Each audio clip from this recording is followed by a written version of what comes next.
Baik, kita ada pada bulan Natal. Dalam beberapa minggu kita akan masuk untuk merayakan hari kelahiran Yesus. Itulah sebabnya tema khotbah saya tentu berhubungan dengan Natal ini, saudara. Ya, saya berikan judul untuk firman Allah hari ini, minggu ini adalah Kristus sebelum Natal. Kristus sebelum Natal. Ya. Kita mengerti bahwa sebutan pertama tentang Yesus itu sudah ada, sudah disinggung jauh sebelum peristiwa kelahirannya. Ya. Jadi sebelum ada Maria dan Yusuf, sebelum ada peristiwa Bethlehem, sebelum ada palungan, sebelum ada para gembala, para malaikat yang nyanyi di padang kepada para gembala itu, saudara. Sebelum Kaisar Agustus, Kaisar Romawi memberikan dekret yang membuat Maria dan Yusuf harus pulang ke kampung halamannya di kota Daud, saudara. Ya, sebelum Herodes berusaha untuk membunuh bayi-bayi di Bethlehem, maka saudara, penyebutan tentang Yesus itu sudah ada. Ya. Penyebutan pertama tentang Yesus itu sebelum Masehi. Kalau dalam bahasa Inggris before Christ. Kita sekarang hidup ini sesudah Masehi, sesudah kelahiran Yesus. Tapi Yesus itu sudah ada before Christ, sebelum Kristus, saudara. Ya, jadi kisah penebusan sudah dimulai sejak lama. Ya, rencana penebusan Allah itu bahkan sudah ditentukan sebelum dunia ini dijadikan, ya. Dan Yesus sudah ada, saudara, bersama dengan Bapa di dalam kekekalan.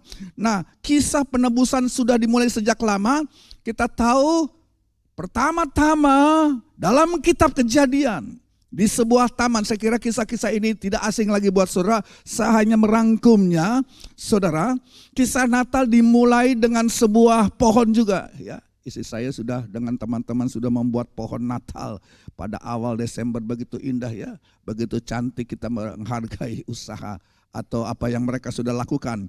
Kisah Natal dimulai dengan juga sebuah pohon, tapi bukan pohon yang kita hias dengan lampu berwarna-warni dengan ornamen-ornamen Natal yang begitu indah. Namun saudara, pohon dalam kisah Natal yang asli itu bukanlah pohon seperti yang kita lihat di gereja-gereja menjelang Natal.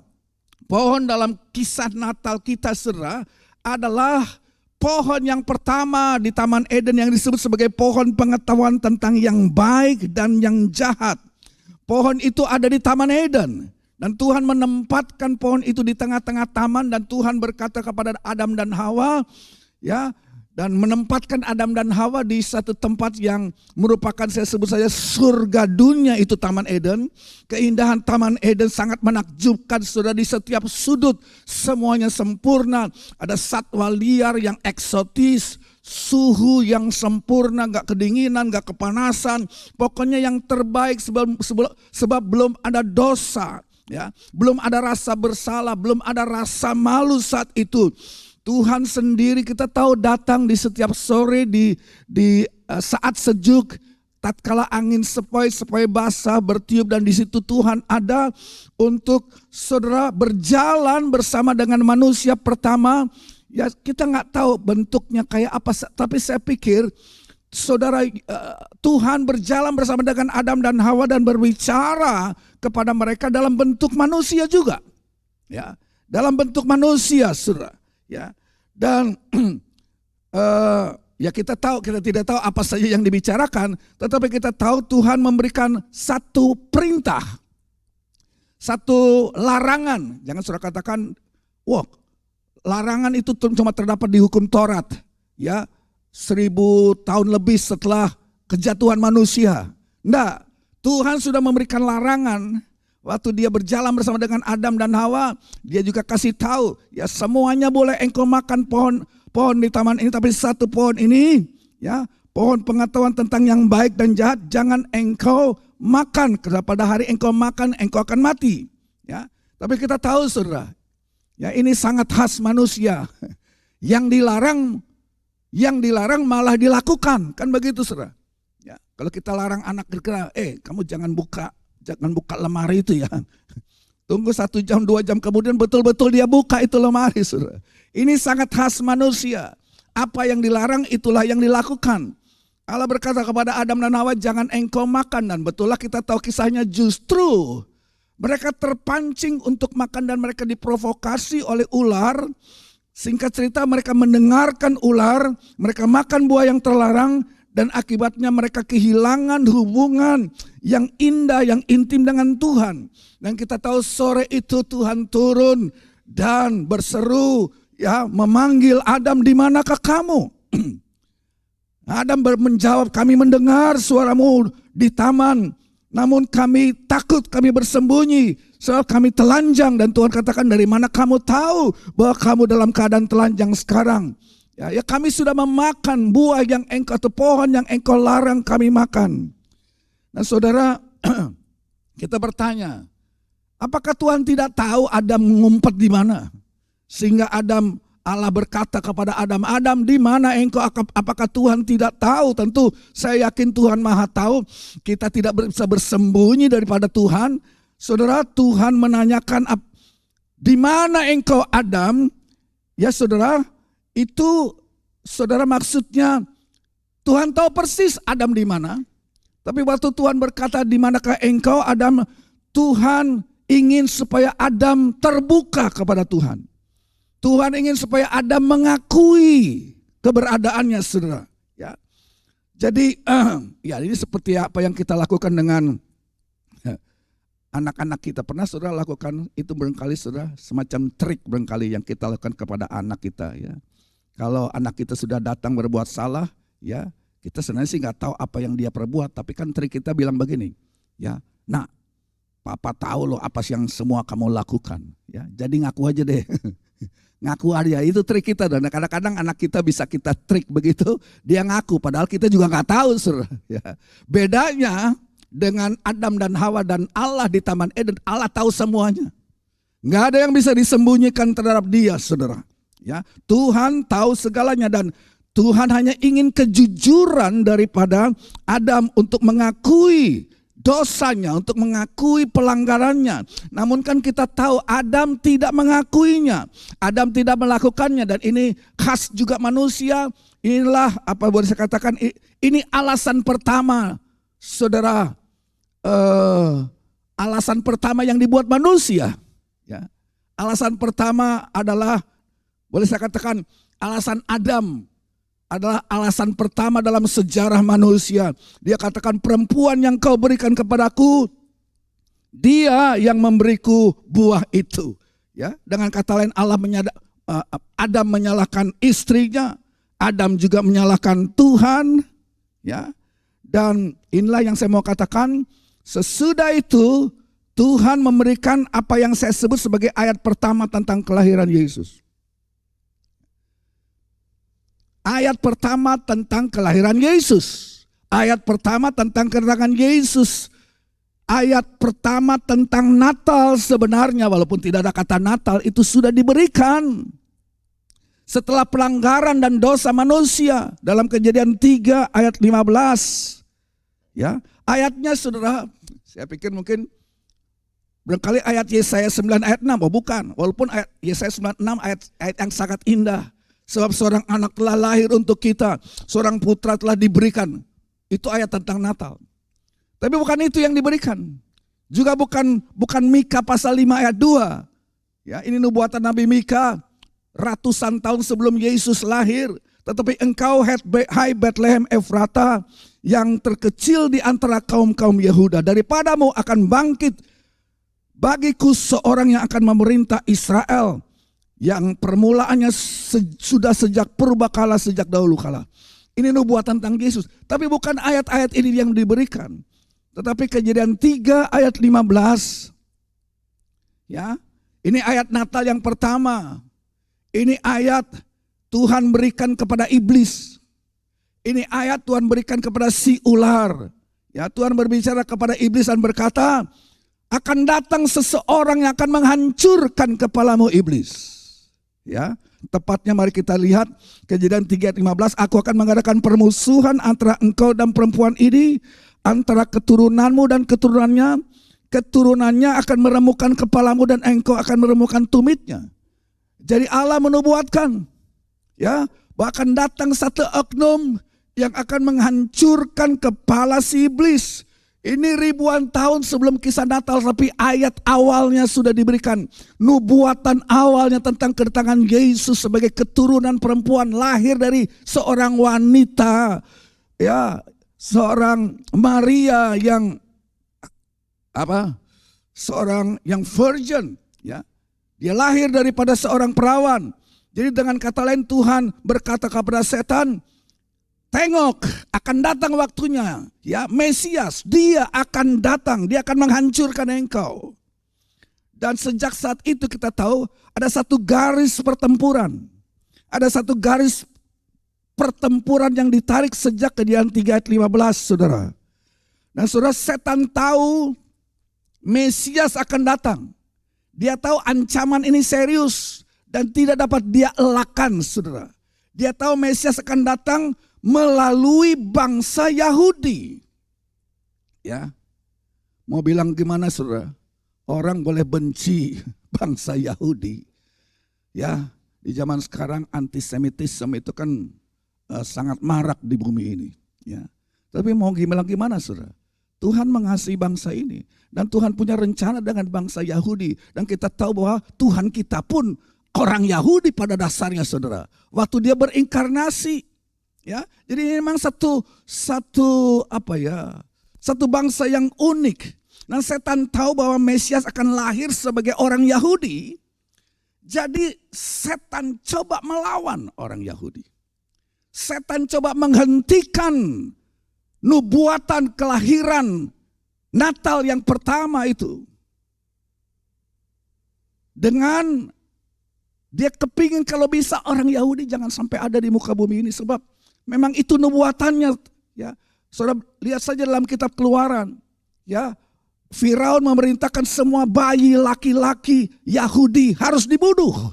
Ini masakre, pembunuhan besar-besaran. Tetapi kan Tuhan menyelamatkan salah satu dari sekian banyak bayi yang sudah dilemparkan ke sungai Nil, yaitu bayi Musa. Dan kita tahu Musa dipakai untuk melepaskan Israel menuju tanah Kanaan. Melepaskan Israel keluar dari perbudakan. Kemudian ratusan tahun kemudian kita ketemu dengan kitab Esther. Di sini kita lihat ada satu sosok jahat, saudara, yang mempunyai rencana jahat menghabiskan, saudara, di seluruh kerajaan Persia Ahasveros itu orang-orang Yahudi mau dibabat habis, dihilangkan dari muka bumi ini. Tapi kan kita tahu rencananya gagal, ya. Dia malah mati, ya. Itu kita kenal namanya tokoh itu Haman, ya, musuh orang Israel, ya, mati di tiang gantungan yang dia buat bagi Mordekai. Saudara tahu kisahnya. Lalu 2000 tahun yang lalu Raja Herodes sama juga, saudara, ini spiritnya sama. Ya, memerintahkan untuk membunuh bayi-bayi Yahudi di Bethlehem. Setelah Herodes mendengar bahwa ada seorang raja, dia mendengar dari 3 orang Majus, seorang raja Yahudi telah lahir. Tapi kan kita tahu bagaimana Tuhan menyuruh, sudah kasih tahu kepada Yusuf dan Maria untuk mengungsi, membawa bayi Yesus ke Mesir. Jadi saudara, dari kecil Yesus masih bayi, saudara, ya, baru lahir udah dibawa jalan itu dari Bethlehem turun ke bawah lewat padang pasir, jalannya mungkin kering kerontang, banyak batu, naik keledai ke Mesir ratusan kilometer. Kayak apa? Dari kecil Yesus sudah mengalami susahnya, saudara. Dia mengungsi. Dia dibawa memang untuk menyelamatkan dia dari tangan Raja Herodes yang murka saat itu. Maksudnya begini, saudara. Poin saya adalah Yesus memang sudah ada sejak awal. Dia sudah hadir jauh sebelum peristiwa kelahiran di Bethlehem. Dan kita akan lihat ini. Yesus membuat banyak penampakan dalam perjanjian lama. Ya. Dia bukan muncul waktu 2000 tahun lalu lahir di kandang Bethlehem, bukan. Yesus, kalau saya akan memberikan mungkin beberapa contoh, Yesus membuat banyak pemunculan membuat banyak penampakan di perjanjian lama. Sebelum Natal, saudara. Jadi kita melihat Yesus adalah memang bagian dari kisah besar penebusan yang dirancang oleh Bapa bahkan sebelum langit dan bumi ada. Sebelum dunia ini ada. Ya, kalau kita lihat dalam Injil Yohanes, di Injil Yohanes kita boleh membahas asal usulnya Yesus Kristus. Nah, mungkin saya salah memberikan istilah kepada Yesus, asal usul Yesus. Yesus tidak punya asal usul, Bapak Ibu, ya. Ya, jadi itu nggak tepat kalau saya ngomong demikian. Tapi memang Yesus tidak memiliki asal usul. Tapi Injil Yohanes memang membawa kita ke awal, jauh sebelum Injil Matius, jauh sebelum Yesus lahir. Kalau kita lihat Yohanes 1, kita baca Yohanes 1 ayat 1 sampai 5. Yohanes pasal 1 ayat 1 sampai 5, pada mulanya adalah firman. Firman itu bersama-sama dengan Allah. Dan firman itu adalah Allah. Ia pada mulanya bersama-sama dengan Allah. Segala sesuatu dijadikan oleh Dia. Dan tanpa Dia tidak ada sesuatu pun yang telah jadi dari segala yang telah dijadikan. Dalam Dia ada hidup dan hidup itu adalah terang manusia. Terang itu bercahaya dalam kegelapan dan kegelapan itu tidak menguasainya. Saudara, keempat Injil ini menceritakan garis keturunan Yesus Kristus dengan cara yang berbeda-beda. Sesuai dengan misi, sesuai dengan berita yang mereka mau sampaikan. Saudara, Injil Matius menceritakan garis keturunan Yesus sampai kepada Daud. Bahwa Yesus mau dibuktikan anak Daud maksudnya. Karena Matius mau kasih tahu bahwa kepada pembacanya, Yesus ini adalah keturunan raja. Dia berhak atas tahta Daud. Ya. Kalau kalau Injil Lukas kan lain lagi. Garis keturunan Yesus itu ditarik sampai kepada Adam. Karena Injil Lukas, si Lukas ini mau kasih tahu kepada pembacanya bahwa Yesus ini bukan cuma sekedar raja, tapi dia adalah keturunan Adam, ya. Karena Yesus ditekankan dalam Injil Lukas itu sebagai anak manusia, anak Adam. Nah, Yohanes lain lagi. Yohanes membawa kita jauh, lebih jauh dari Daud, lebih jauh dari Adam. Dikatakan dia mundur jauh ke belakang ke masa sebelum segalanya ada. Makanya tadi ayat itu dikatakan pada mulanya. Pada mulanya itu kapan kita nggak tahu. Saudara. Yohanes dengan ilham roh dia mundur, saudara, kembali kepada sebelum ada waktu, kembali kepada kekekalan. Ya saudara, pada mulanya. Jadi ini sangat kita tidak bisa mengikuti, kita tidak bisa memikirkannya. Tapi Yesus Sang Firman sudah ada bersama-sama dengan Allah sebelum ada waktu. Jadi Yohanes membawa kita ke kekekalan. Jadi saudara, poin yang pertama yang kita lihat di sini adalah bahwa Yesus Kristus adalah Allah. Artinya sebelum ada dunia ini, sebelum ada planet-planet, sebelum ada matahari, bulan dan bintang, sebelum ada apapun, bahwa Yesus Sang Firman sudah ada. Yesus Kristus itu setara ya dengan Bapa, setara dengan Roh Kudus, dia kekal dan dia bersekutu dengan Allah Bapa begitu dekat, saudara. Ayat dikatakan firman itu bersama dengan Allah. Itu maksudnya saudara dalam bahasa aslinya, firman Yesus selalu berhadap-hadapan. Selalu memandang, dia ada dekat dan berhadap-hadapan dengan Bapaknya, gak pernah pisah. Ya. Jadi kita lihat saudara, di dalam Yesus Allah itu 2000 tahun yang lalu menjadi embrio. Yesus tidak menjadi identik dengan kita, perhatikan. Tapi waktu dia berinkarnasi, dia menjadi dekat dengan kita. Yesus sepenuh-penuhnya mengidentifikasi dirinya dengan manusia tanpa kehilangan keilahiannya. Jangan lupa. Ya. Dia menjadi manusia tanpa berhenti menjadi Allah. Sebab dia Allah. Yesus Kristus menjadi manusia tanpa berhenti menjadi Allah. saudara. Ya kalau sebab hanya Allah yang bisa seperti itu. Hanya Allah yang dapat saudara membungkus dirinya menjadi manusia, tinggal bersama-sama dengan kita, berbicara bahasa kita. Ya. Saudara, nah di Yohanes pasal 17 ayat 5, Yesus sendiri berkata begini, kalau kita lihat Yohanes 17 ayat 5. Ya Bapa, dia ngomong kepada Bapaknya. Ya Bapa, permuliakanlah aku di hadiratmu sendiri dengan kemuliaan yang kumiliki di hadiratmu sebelum dunia ada. Bapa, permuliakanlah diriku dengan kemuliaan yang aku punya di hadiratmu sebelum dunia ada. Yesus bukan manusia biasa. Dia sudah ada sebelum dunia ada. Dan saudara, yang kedua kita lihat dari ayat tersebut adalah Yesus yang adalah Allah, dia menjadi manusia. Nah, waktu kita berpikir tentang Natal, ini bulan Natal, kita sering melihat sebagai, kita membahas tentang kelahiran Yesus. Kelahiran Yesus, ya, dan memang itu betul, ya. Tetapi kelahiran Yesus di Bethlehem itu bukan awal dari Yesus. Karena Yesus tidak memiliki awal dan akhir, saudara. Dia berkata, Wahyu berkata, dialah Alfa dan Omega. Dia yang pertama, dia yang terakhir, saudara. Tidak ada Allah selain dia. Namun, ada satu momen, itu 2000 tahun yang lalu, dalam sejarah ketika Allah memutuskan untuk turun dari surga ke bumi, dan lahir sebagai seorang bayi kecil di palungan.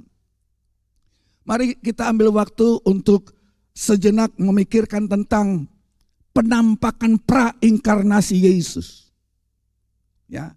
Jadi ini di perjanjian lama. Saya sebut karena Yesus sudah ada sebelum peristiwa Bethlehem. Kita akan lihat penampakan pra-inkarnasi. Sebelum inkarnasi Yesus sudah ada, kita bisa lihat di perjanjian lama. Ya. Oke, kalau dalam Yohanes pasal 8, ya kita bahas dulu itu. Di Yohanes pasal 8, saudara, orang-orang Farisi, orang-orang Yahudi bertanya kepada Yesus, karena terjadi satu dialog. Saudara pelajari seluruh Yohanes pasal 8. Mereka bertanya, apakah engkau, Yesus, lebih besar dari Abraham, nenek moyang kami? Yesus bilang, bapakmu Abraham bersukacita, dia melihat hariku dan dia bersukacita, kata Yesus. Orang Yahudi mikir, hah? Mereka bilang begini, usiamu itu belum lewat 50 tahun. Tapi engkau bilang bahwa Bapak Abraham, nenek moyang kami yang kami hormati sudah dia sudah lama mati, itu ribuan tahun yang lalu. Ya, usiamu belum 50 tahun, engkau telah ketemu sama Abraham sebab Abraham melihat harimu. Kok bisa begitu? Dan lebih celakanya lagi, saudara, Yesus bilang begini, sesungguhnya aku berkata kepadamu, sebelum Abraham ada, aku telah ada. Jadi Yesus bilang, saudara-saudara, aku kenal Abraham, aku tahu Abraham itu orangnya baik, ya. Aku kenal dia. Ya. Waktu dia berjalan, ya, di tanah Kanaan ribuan tahun yang lalu. Sebab sebelum dia ada, aku telah ada. Nah, orang-orang Yahudi tidak memahami hal tersebut. Kemudian saudara, singkat cerita, kalau kita maju, saudara, kita ingat setelah Yesus bangkit, 2 murid Emmaus berjalan pulang ke kampungnya di Emmaus bingung dengan sedih, dan kita tahu bagaimana Yesus menampakkan diri kepada mereka dan bertanya, bagaimana kabarnya? Mereka bilang, loh, kamu kok nggak tahu ceritanya, bagaimana kabar? Kami lagi sedih nih, sebab kami dengar ya mayat Tuhan kami itu udah nggak ada, kuburnya kosong, ya. Dan oke, cerita apa yang kamu sedihkan? Ya diceritakanlah, kami sebenarnya mengharapkan Yesus Kristus, ya, Sang Mesias ini untuk melepaskan kami, untuk membangun sebuah kerajaan Yahudi bagi kami. Ya, tapi ternyata ya dia disalibkan, dia mati, 3 hari kemudian mayatnya hilang. Yang menarik buat kita, saudara, Ya, Yesus lantas kalau Alkitab katakan, ya, dikatakan dalam Injil Lukas bahwa Yesus menjelaskan kepada dua murid Emmaus, dikatakan, ya, dia menunjukkan kepada mereka dari Alkitab Perjanjian Lama, sebab Perjanjian Baru belum ada, Matius, Markus, Lukas belum ada. Yesus menceritakan kepada mereka, dia buka Alkitab, dia buka kitab Taurat, segala sesuatu yang terdapat di Perjanjian Lama yang menceritakan tentang dirinya. Yesus kasih tahu. Yesus buka. Saya tuh kepengen dengar sendiri, saudara. Kayak apa? Yesus mengupas ayat-ayat dari Perjanjian Lama dan berkata, ayat ini bicara tentang saya. Ayat ini itu saya itu. Ya, ayat itu saya di Perjanjian Lama. Dan barangkali saudara, kalau saudara hubungkan dengan Kejadian 22. Ya. Saudara tahu Kejadian 22? Ini kisah Abraham dan Ishak. Ya, saudara, di Gunung Moria kita tidak asing lagi. Ya, saudara ingat Ishak. Ishak itu lahir bagi Abraham dan Sarah di usia mereka yang sudah lanjut. Ya, tidak mungkin punya anak, tapi ini anak mujizat. Ya, dan kelahiran anak ini membuat sukacita yang besar bagi keluarga Abraham, sehingga anak ini dikasih nama Ishak yang artinya ketawa. Ya, setiap kali si Abraham lihat Ishak, dia bersukacita. Dia tertawa karena anak ini adalah anak mujizat. Tapi satu hari Allah datang kepada Abraham dan berkata kepada Abraham, saudara, ya, dan di Kejadian 21 mencatat bahwa Abraham menjawab kepada Allah, ini aku Tuhan. Tuhan datang kepada Abraham, Abraham berkata, ini aku Tuhan. Dan Allah berkata, ambil anakmu yang tunggal, ya, anak yang sangat engkau kasihi, pergi ke tanah Moria, persembahkanlah di sana sebagai korban bakaran di gunung yang aku akan tunjukkan kepadamu. Nah, kita sih udah tahu bagaimana kisah ini berakhir, kan saudara. Kita tahu bahwa Allah sebenarnya sedang menguji Abraham. Anak itu Ishak tidak benar-benar akan dikorbankan, tapi Allah menguji Abraham. Nah, cuma saudara, kalau kita lihat kisah ini, ketika bapak dan anak berjalan ke Gunung Moria, Ishak bertanya kepada bapaknya, ayah, di mana itu domba untuk korban bakaran? Nah, mari kita baca sekarang jawaban Abraham. Kejadian 22 ayat 8. Kejadian 22 ayat 8. Sahut Abraham, Allah yang akan menyediakan anak domba untuk korban bakaran baginya, anakku. Ya, demikianlah keduanya berjalan bersama-sama. Jawaban Abraham, pokoknya Allah yang akan provide. Yehovah Yireh pertama kali muncul di ayat ini. Allah yang akan menyediakan. Abraham juga nggak tahu. Dengan iman dia hanya berkata, anakku aku nggak tahu, pokoknya Allah yang akan menyediakan. Yehovah Yireh. Dan saudara garis bawahi ayat itu, demikianlah keduanya berjalan bersama-sama. Ini ayat penuh arti, saudara. Keduanya berjalan bersama-sama, bapak dan anak berjalan bersama-sama. Bapak dan anak seperti bekerja sama dalam kisah ini. Dan ini semua menggambarkan, saudara, apa yang terjadi di Kalvari. Ya. Kita banyak bicara tentang apa yang Yesus lakukan.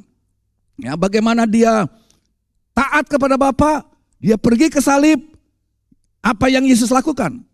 Ya, tetapi jangan lupa saudara, bahwa Bapa juga pegang peranan. Sebab kita lihat demikianlah keduanya berjalan bersama-sama. Bapa dan Putra bekerja sama untuk terwujudnya sebuah pengorbanan di atas Gunung Moria itu. Ya, jangan lupa bahwa Bapa lah yang mengutus Yesus. Dan bagaimana perasaan Bapa harus menyaksikan anaknya menderita di Gunung Golgota. Bagaimana perasaan sang Bapa harus menyaksikan anaknya dipukuli, berdarah-darah dan mati dengan cara yang sangat mengerikan, dan Bapa harus memalingkan matanya dari Yesus yang berlumuran dengan dosa dunia ini. Tapi sekali lagi saudara, ini Bapa dan anak berjalan bersama-sama, mereka bekerja sama. Bapa mengutus sang anak dan sang anak rela pergi. Jadi kembali saudara, Allah berkata kepada Abraham, ambil anakmu, anak tunggalmu yang engkau kasih, persembahkan kepadaku. Nah, coba perhatikan saudara. Di pasal 22, dengan ketaatannya Abraham mengambil Ishak, mengikatnya di mezbah, ambil pisau. Dan waktu dia mau Kita baca saja ayatnya saudara ya. Di Kejadian 22 ayat 11. Tetapi berserulah malaikat Tuhan dari langit kepadanya, Abraham, Abraham. Sahutnya, ya Tuhan. Lalu ia berfirman, jangan bunuh anak itu dan jangan kau apa-apakan dia. Sebab telah ku ketahui sekarang bahwa engkau takut akan Allah dan engkau tidak segan-segan untuk menyerahkan anakmu yang tunggal kepadaku. Garis bawahi ayat 11. Tetapi berserulah malaikat Tuhan. Nah ini yang saya mau angkat saudara. Malaikat dengan M besar dan Tuhan dengan huruf besar semua. Siapa malaikat Tuhan ini?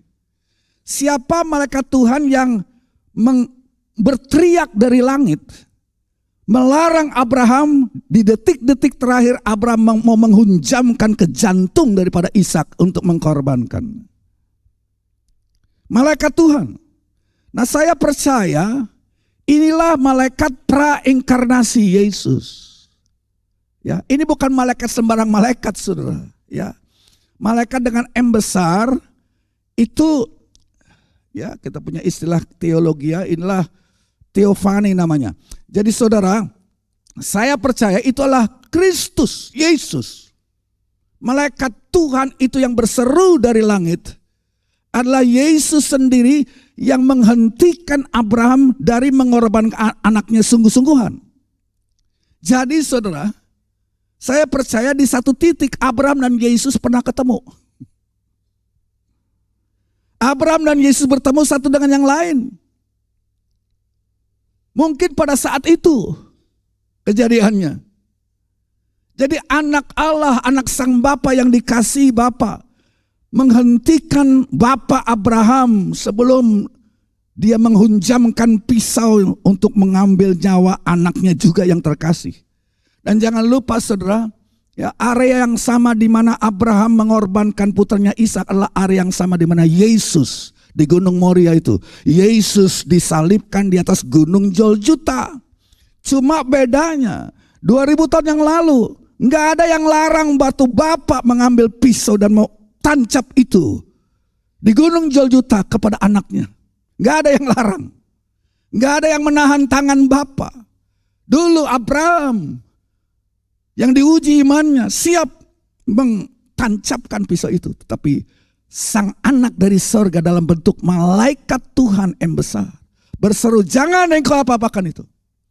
Saudara, tetapi waktu Yesus sendiri datang sebagai anak yang patuh dan taat, tersalib di atas Gunung Golgota, nggak ada yang mau larang. Sebab ini memang proyek Bapa.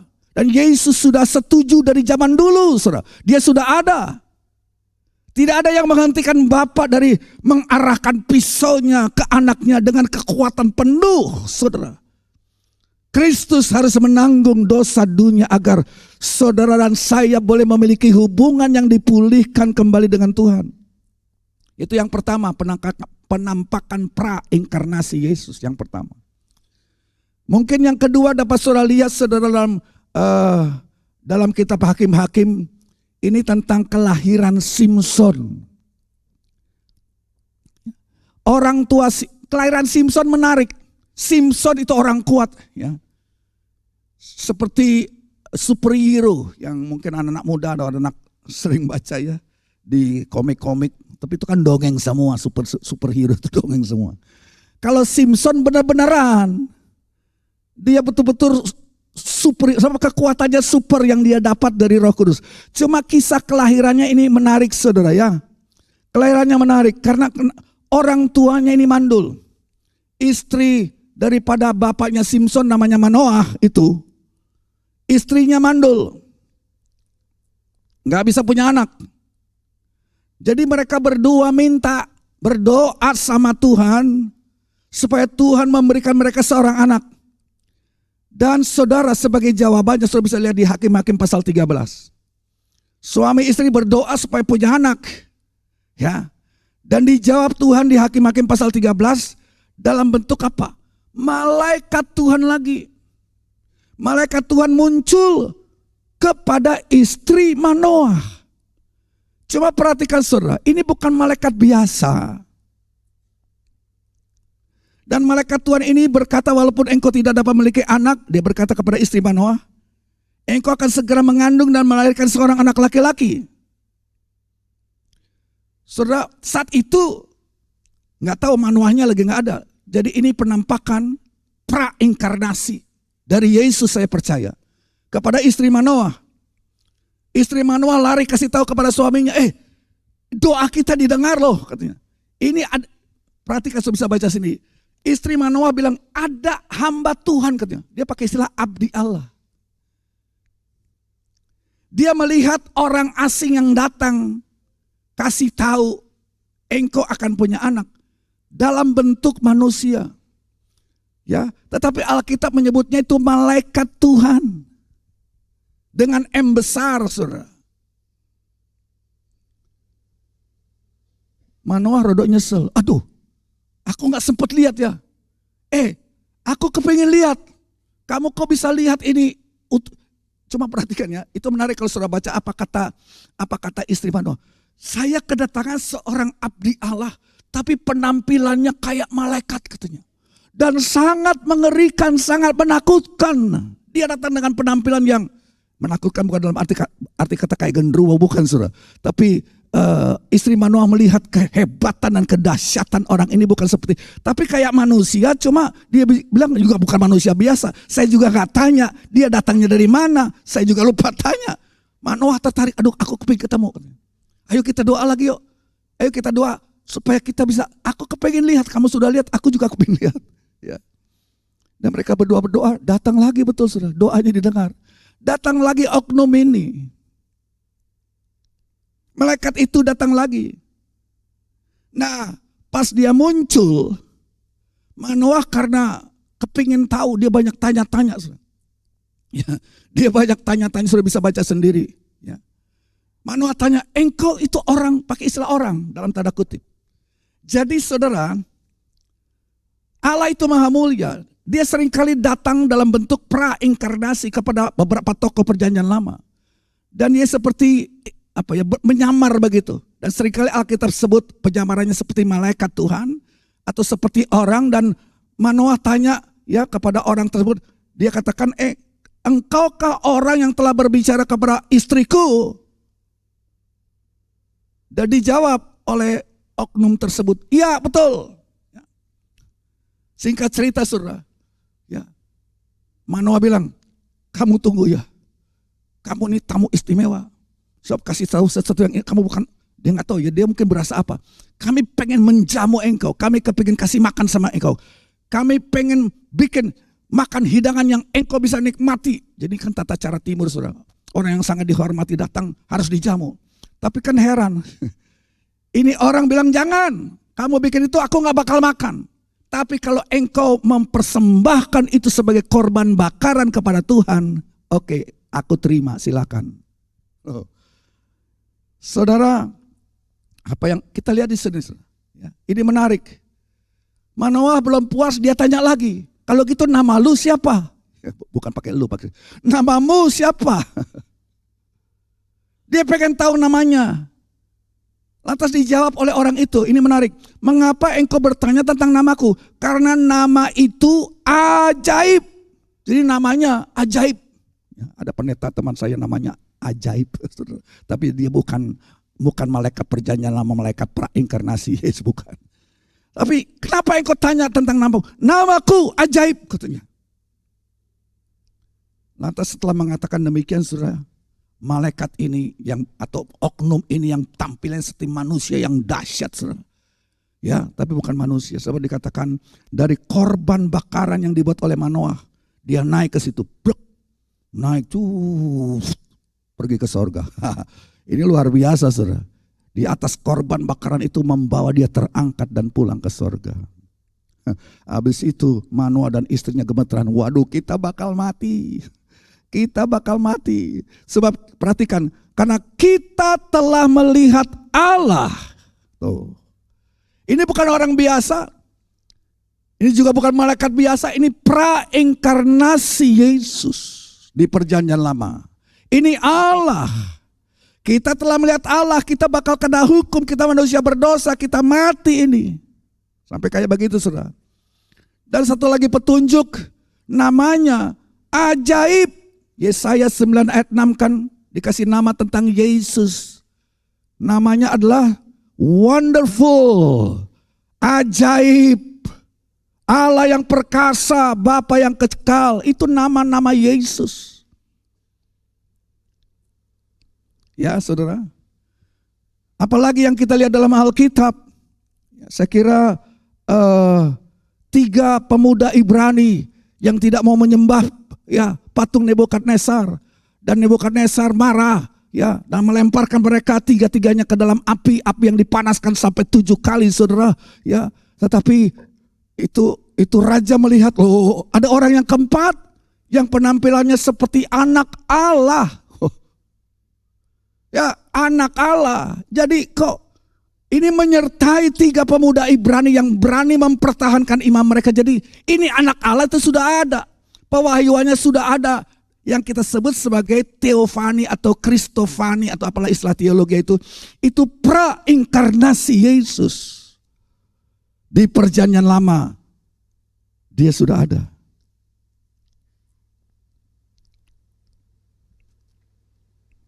Jadi saudara, pesan penting dari peristiwa kelahiran Tuhan adalah bahwa kita ini nggak sendirian. Amin saudara. Kita tidak sendirian di dunia ini. Yesus datang kepada Abraham. Dia sudah ada sejak Abraham ada, saudara. Bahkan lebih tua lagi. Dia datang kepada orang tua Simpson. Dia datang kepada Sadra, Mesa dan Abednego. Ya, dalam penampakan prainkarnasi perjanjian lama.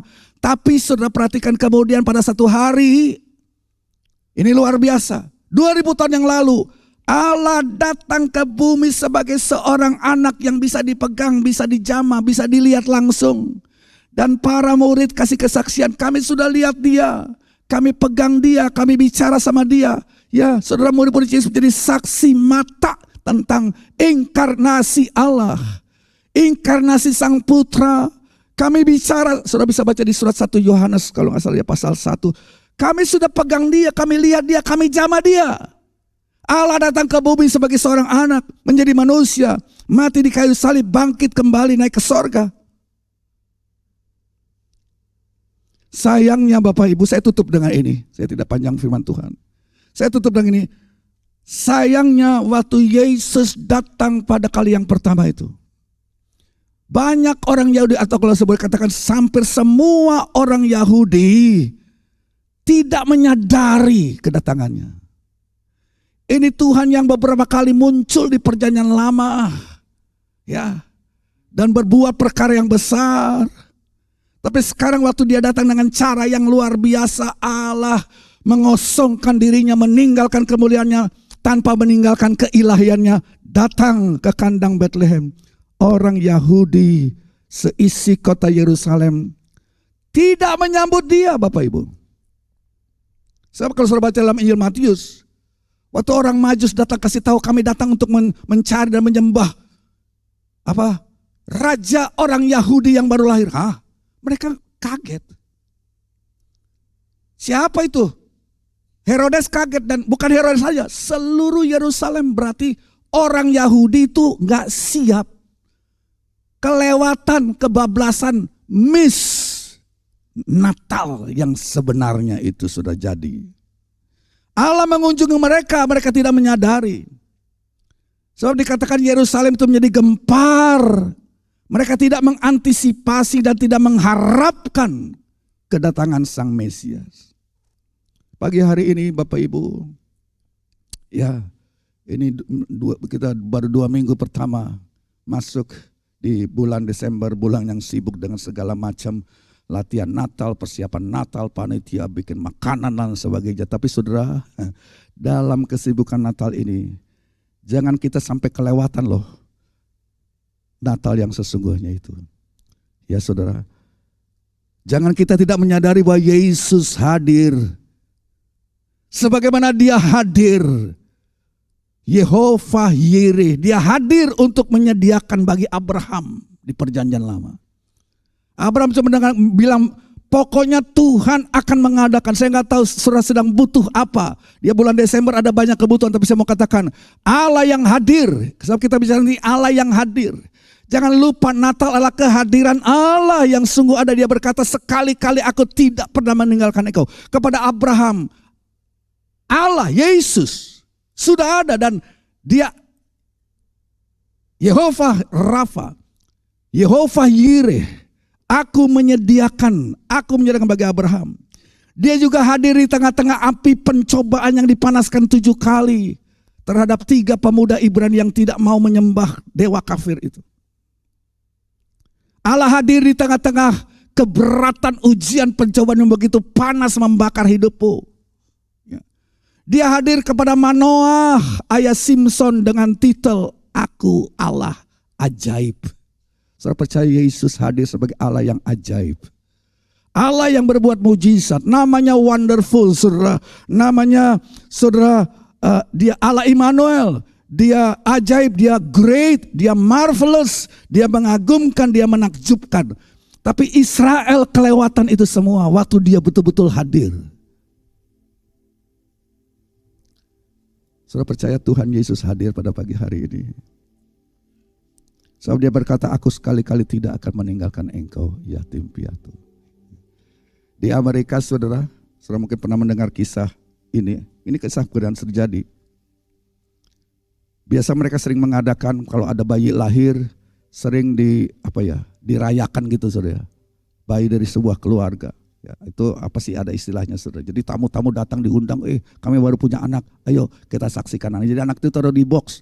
Ya, boxnya itu ada di sebuah kamar. Oh, teman-teman sudah datang berduyun-duyun, sudah berbicara, ketemu, ngomong, dan mereka kan musim dingin.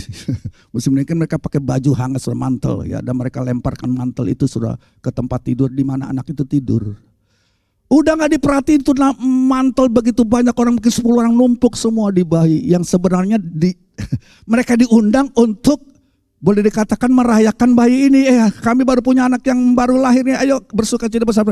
Tapi karena entah bagaimana, ya, bayi itu sudah tersingkir, tidak menjadi pokok pembicaraan. Mereka bicara yang lain, dan mereka lepas pakaian mereka, dilempar begitu aja, numpuk di bayi itu, bayinya mati, saudara. Wah, jangan sampai Bapak Ibu kita merayakan Natal, saudara, dan kita tidak sadar akan kehadirannya. Itu Allah dari Natal, itu Allah yang sudah ada pada zaman Abraham, pada zaman Manoah, dengan segala pergumulan mereka masing-masing. Dia ada di situ, kita tidak mau melewatinya. Mari sama-sama kita bagi berdiri.